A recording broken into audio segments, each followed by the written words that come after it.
নমস্কাৰ আজি মই আপোনালোকক এটা ভেদাইলতা আৰু ডিম দি পেলাই তৰকাৰী বনাই দেখুৱাম। আপোনালোকে চাবচোন কেনেকুৱা লাগে, খাই পাইছেনে নাই জনাবচোন।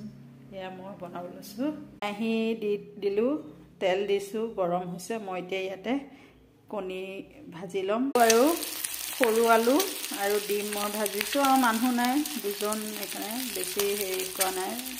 এয়া ভাজি আছোঁ, এই ভাজা হ'ব এতিয়া। তাৰপিছতে মই ইয়াতে এই তেলখিনিতে হেৰি কৰি কণী ভাজা হৈ গ'ল। পিঁয়াজ দিলোঁ, তেল যিখিনি আছিলে তাতে মই পিঁয়াজ দিছোঁ। শুকান জলকীয়া, পাঁচফোৰণ দি মই ভাজিছোঁ। মই গুড়ি কৰি দিছিলোঁ ভেদাইলতা, নৰসিংহ পাত আৰু কেঁচা জলকীয়া, আদা, নহৰু গোটেই পেষ্ট বনাই থৈছিলোঁ। এইখিনি মই দি দিছোঁ।